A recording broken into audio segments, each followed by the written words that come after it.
Top quality और consistent performance के लिए सिर्फ सिल्वर पंप नाम याद रखना। ರಾಜ್ಯದ ಹಲವೆಡೆ ಅಬ್ಬರದ ಮಳೆ ಸುರಿಯುತ್ತಿದ್ದರೆ ಇತ್ತ ಅರಬ್ಬಿ ಸಮುದ್ರದಲ್ಲಿ ಗಾಳಿಯ ವೇಗ ಕ್ಷಣಕ್ಕೆ ಸಹಿತ ಹೆಚ್ಚಿಗೆ ಆಗ್ತಾ ಇದೆ. ನೀವು ದೃಶ್ಯದಲ್ಲಿ ನೋಡಬಹುದು, ನಾವು ಇವತ್ತು ಉತ್ತರ ಕನ್ನಡ ಜಿಲ್ಲೆಯ ಕಾರವಾರ ನಗರದ ರವೀಂದ್ರನಾಥ್ ಟ್ಯಾಗೋರ್ ಕಡಲ ತೀರದಲ್ಲಿ ಇದ್ದೀವಿ. ಈ ಕಡಲ ತೀರದಲ್ಲಿ ಅಲೆಗಳ ಅಬ್ಬರ ಸಹಿತ ಕ್ಷಣಕ್ಕೂ ಸಹಿತ ಹೆಚ್ಚಿಗೆ ಆಗ್ತಾ ಇದೆ. ಯಾಕೆಂದರೆ ಈಗಾಗಲೇ ಹವಾಮಾನ ಇಲಾಖೆಯವರು ಜಿಲ್ಲಾಡಳಿತಕ್ಕೆ ನೀಡಿರುವ ವರದಿಯ ಪ್ರಕಾರ ಅರಬ್ಬಿ ಸಮುದ್ರದಲ್ಲಿ 30ರಿಂದ 40 ಕಿಲೋಮೀಟರ್ ವೇಗದಲ್ಲಿ ಗಾಳಿ ಬೀಸಲಿದೆ ಅಂತಲೂ ಸಹಿತ ಹೇಳಿದ್ದಾರೆ. ಆ ಹಿನ್ನೆಲೆಯಲ್ಲಿ ಕಡಲ ತೀರದಲ್ಲಿ ಮುನ್ನೆಚ್ಚರಿಕೆ ಕ್ರಮ ವಹಿಸುವಂತೆ ಈಗಾಗಲೇ ಏನು ಸೂಚನೆಯನ್ನು ಕೊಟ್ಟಿದ್ದಾರೆ. ಆ ಸೂಚನೆಯ ಪ್ರಕಾರ ಈಗಾಗಲೇ ಕಡಲ ತೀರದಲ್ಲಿ ಹೆಚ್ಚಿನ ಸಂಖ್ಯೆಯಲ್ಲಿ ಜನರು ಸಹಿತ ಇಲ್ಲ.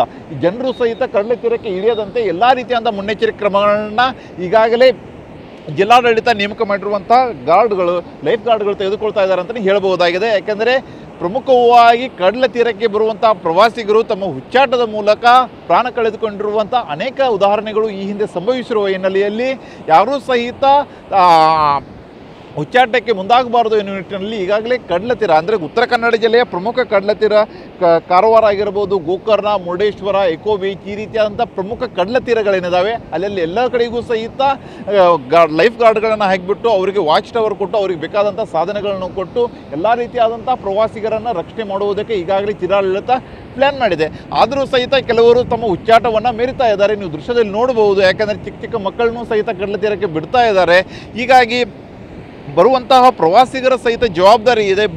ತಮ್ಮ ಕಡಲ ತೀರಕ್ಕೆ ಬಂದಿದ್ದೀವಿ, ಈಗ ಮಳೆಯ ಅಬ್ಬರ ಹೆಚ್ಚಿಗೆ ಆಗಿದೆ.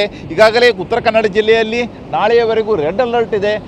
ಈ ಸಂದರ್ಭದಲ್ಲಿ ಅಲೆಗಳ ಅಬ್ಬರ ಹೆಚ್ಚಿಗೆ ಏರಿಳಿತ ಆಗುವ ಸಂದರ್ಭದಲ್ಲಿ ನಾವು ಕಡಲ ತೀರದಲ್ಲಿ ಹುಚ್ಚಾಟವನ್ನು ಮಾಡಬಾರ್ದು ಎನ್ನುವ ನಿಟ್ಟಿನಲ್ಲಿ ಈಗಾಗಲೇ ಅವರು ಸಹಿತ ಮುನ್ನೆಚ್ಚರಿಕೆ ಕ್ರಮಗಳನ್ನು ಕೈಗೊಳ್ಳಬೇಕು. ಆದರೂ ಸಹಿತ ಅವರು ಕೈಗೊಳ್ತಾ ಇಲ್ಲ. ಈಗ ನೀವು ದೃಶ್ಯದಲ್ಲಿ ನೋಡ್ಬೋದು, ಈಗಾಗಲೇ ಲೈಫ್ ಗಾರ್ಡ್ಗಳು ಸಹಿತ ಅವರನ್ನು ಹಿಂದೆ ಅಂದರೆ ಕಡಲ ತೀರಕ್ಕೆ ಹೋಗದಂತೆ ಎಚ್ಚರಿಕೆಯನ್ನು ಕೊಡ್ತಾ ಇದ್ದಾರೆ. ಒಟ್ಟಾರೆಯಾಗಿ ಉತ್ತರ ಕನ್ನಡ ಜಿಲ್ಲೆಯಾದ್ಯಂತ ಈಗಾಗಲೇ ಮಳೆಯ ಅಬ್ಬರ ಒಂದು ಕಡೆಗೆ ಸುರಿದು ಸಾಕಷ್ಟು ಅವಾಂತರಗಳು ಸೃಷ್ಟಿಯಾಗ್ತಾ ಇದ್ದಾರೆ. ಇತ್ತ ಅರಬ್ಬಿ ಸಮುದ್ರದಲ್ಲಿ ಸಹಿತ ಗಾಳಿಯ ವೇಗ ಹೆಚ್ಚಿಗೆ ಆದ ಹಿನ್ನೆಲೆಯಲ್ಲಿ ಕಡಲ ತೀರದಲ್ಲಿ ಬರುವಂಥ ಪ್ರವಾಸಿಗರು ಮತ್ತು ಮೀನುಗಾರರಿಗೆ ರಕ್ಷಣೆ ಕೊಡುವ ನಿಟ್ಟಿನಲ್ಲಿ ಜಿಲ್ಲಾಡಳಿತ ಮುಂದಾಗಿದೆ ಅಂತಲೇ ಹೇಳ್ಬೋದಾಗಿದೆ. ಕ್ಯಾಮ್ರಾಮನ್ ಮಂಜುರಾಜ್ ಜೊತೆ ಸೂರಜ್ ಉತ್ತರೆ, TV9 ಕಾರವಾರ.